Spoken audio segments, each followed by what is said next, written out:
노후가 되면 찾아오는 불안이 세 가지가 있다고 합니다. 첫 번째는 건강에 대한 문제인데요. 60대가 훌쩍 넘어가기 시작하면 여기도 아픈 것 같고 저기도 아픈 것 같고 몸이 예전 같지 않다는 느낌이 듭니다. 이처럼 노후가 되면 건강이 걱정이 되는 시기가 찾아옵니다. 또 한 가지는 돈입니다. 육체적인 건강만큼이나 노후에 중요한 것이 돈인데요. 그래서 두 번째 불안은 돈에 대한 문제입니다. 세 번째는 고독과 외로움에 대한 문제라고 합니다. 퇴직 후의 삶에 대해 대다수 사람들은 돈에 대한 걱정부터 하는데요. 하지만 80대 선배들은 노년에는 돈보다는 외로움이 더 큰 문제라고 말합니다. 오늘은 노후에 찾아오는 이 세 가지 불안 중 돈에 대한 이야기를 여러분과 해볼까 합니다. 정신적, 육체적 건강을 지키는 것만큼이나 나의 자산 건강을 지키는 것도 매우 중요한데요. 여러분들은 우리가 살아가면서 돈을 가장 많이 쓸 때가 언제라고 생각하시나요?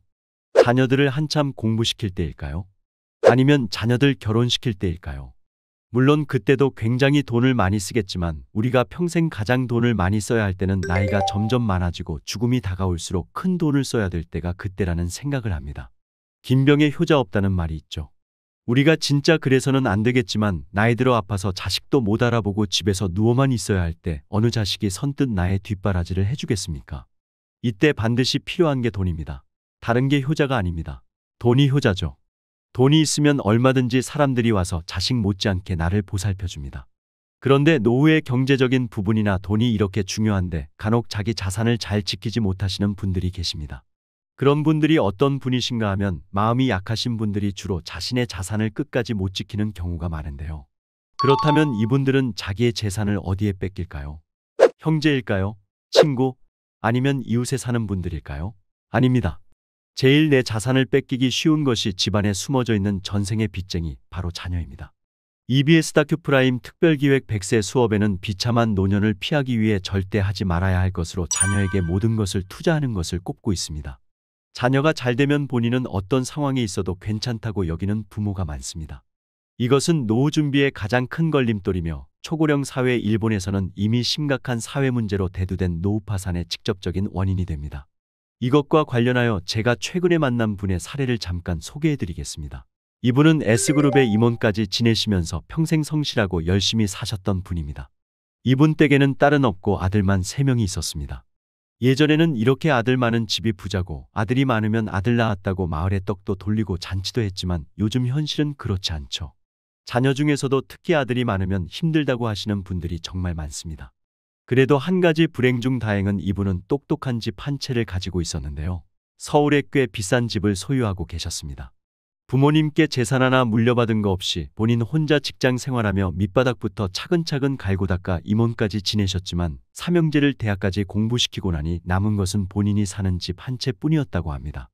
그런데 아들 셋을 결혼시키려고 보니 대기업의 임원까지 지내셨던 분이 크던 작던 아들 집 한 채 못 해주면 왠지 사돈이나 주변 사람들 얼굴 보기 민망할 것 같아 집은 한 채씩 해줘야겠다는 생각을 했다고 하는데요. 결국 이분은 아들 3명이 결혼할 때 집을 해주기 위해서 본인의 집을 팔았습니다. 서울의 아주 중심가는 아니었지만 20평대 집을 한 채씩 대출을 좀 껴서 마련해 주셨습니다. 그리고 본인은 오히려 잘됐다, 이 기회에 공기 좋은 곳에서 살아보자며 그렇게 양평으로 이사를 가셨습니다. 그런데 이분은 타고나기를 서울에서 태어나 학교 때부터 계속해서 서울에서 사셨던 분이었는데요. 그러다 보니 알고 지내던 모든 지인이나 친구들, 평소 생활하던 생활 반경까지 모두 서울이었던 것이죠. 이분이 양평으로 이사를 가셔서 행복하셨을까요? 현실은 그 반대였습니다. 어쩌다가 친구들 모임이 생기면 서울로 올라와야 되는 번거로움을 감수해야 했고 집값에 맞춰 적당한 가격을 골라 간 곳이 양평이었기 때문에 주변에는 아는 사람도 없었습니다.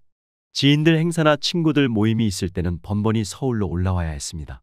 뿐만 아니라 그분 말씀이 서울에 가끔 올라와서 친구분들과 같이 술이라도 한잔 하려고 하면 버스 시간 때문에 마음 편히 친구와 술 한잔 제대로 못 하신다고 합니다. 그리고 자녀분들도 모두 서울에 계시기 때문에 양평과 서울이 그렇게 먼 거리는 아니지만 자주 왕래를 할 수도 없다고 합니다. 자녀들도 멀리 있고 친구들도 멀리 있고 노후에 그렇게 외로울 수가 없다고 합니다. 아직도 저를 만나면 말씀하시는 것이 내가 왜 그 집을 섣불리 팔았을까 하는 것입니다. 내가 평생 모은 재산은 아이들에게 모두 나눠주고 어쩌다 아는 사람 하나 없는 곳에 가서 이렇게 살게 되었는지 모르겠다고 너무너무 후회를 하셨습니다. 앞서 말씀드렸듯이 이분도 마음이 너무 약하셨던 것 같습니다. 자녀분들 힘들게 사는 것이 안타깝고 주변 사람들이 의식되어서 집을 다 해주고 말았지만 정작 본인은 아주 큰 낭패를 저지르신 거죠. 나이가 들수록 병원비에 생활비, 품위 유지비까지 버는 것도 없는데 나갈 돈이 생각보다 많습니다. 참 안타깝기 그지없지만 내 재산도 내가 건강을 지키는 것만큼 똑똑하게 잘 지켜야겠다라는 말씀을 여러분들에게 드리고 싶습니다. 부모와 자녀 간 재산 상속 관련 우스갯소리 중에 미리 주면 굶어 죽고 밥만 주면 시달려 죽고 안 주면 맞아 죽는다라는 말이 있습니다. 우리나라 노인들은 경제적 어려움 속에서도 집을 팔지 않고 지키려 합니다. 자녀에게 상속해야 하기 때문이죠. 집 상속은 기본이고 자녀가 집을 사는데도 노후 자금을 아낌없이 씁니다. 이혼한 자녀의 아이를 노부부가 대신 키우며 양육비를 지출하기도 하고 예상치 못했던 일로 가지고 있던 목돈을 투입하기도 합니다. 노후 대책은 곧 자녀 대책이라는 말이 나올 정도로 은퇴 자금까지 모두 털어서 자녀를 넘어 손자 손녀의 교육에까지 투자하는 예도 많습니다. 그러나 이것은 많은 돈을 자녀에게 투자하고 매달려도 그것이 결코 자녀의 성공과 행복을 좌우하지는 못한다는 것을 알지 못하는 잘못된 선택입니다. 부모가 편하고 여유롭게 잘 사는 것이 멀리 생각하면 자식을 위해서도 좋습니다. 요즘 매스컴에서 100세 시대 100세 시대 합니다. 이 말은 보험회사에서 상품을 팔기 위해 시작해서 나온 말이라고 하죠. 그런데 정말로 우리가 주변에서 심심찮게 90세 이상 건강한 어르신들을 많이 봅니다.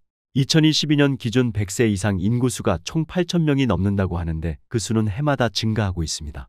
앞으로 10년 후, 15년 후, 20년 후에는 100세 이상 되신 분들이 점점 늘어날 겁니다. 그게 제가 될 수도 있고 여러분이 될 수도 있습니다. 특별한 이변이 없는 한, 지병이나 사고가 없는 한 자기 건강관리만 잘 유지한다면 건강하게 90세, 100세도 사시는 분들이 점점 많아질 거란 생각이 듭니다. 그런데 그때까지 우리가 스스로 우리의 재산을 지키지 않고 마음이 약해서 자녀분들한테 다 내어주고 나면 나머지 인생은 어떻게 살아갈 수 있을까요? 그래서 내 재산도 내 건강만큼이나 똑똑하게 지켜야 된다는 말씀을 여러분들에게 꼭 당부드리고 싶습니다. 자녀들이 어느 날 갑자기 가모니설로 사업이나 다른 핑계를 대면서 돈을 달라고 해도 웬만해서는 절대 주시면 안 됩니다. 부모와 자녀가 경제적으로든 정신적으로든 서로 의지하려 할 때 불화가 생기는 법이죠. 우리가 자녀에게 해줄 수 있는 최고의 선물은 집도 차도 아닙니다. 부모 자신의 경제적 안정, 부모 스스로 건강하고 활력 있게 사는 것, 자녀에게 집착하기보다는 주변 사람들과 적절한 인간관계를 맺으며 모범적이고 독립적인 삶을 사는 것입니다. 부모인 우리가 나이 들어도 스스로 잘 살아나가야 자녀들도 결국 행복을 쫓아가는 것입니다. 자녀의 행복한 자립을 위해 부모의 독립이 반드시 필요합니다. 오늘 내용 도움이 되셨나요? 도움이 되셨다면 주변 지인분들께도 오늘 영상 많이 공유해 주시고요. 저는 다음 시간에 시니어분들께 더욱더 도움되는 정보로 다시 찾아오겠습니다. 오늘도 끝까지 시청해 주셔서 감사합니다.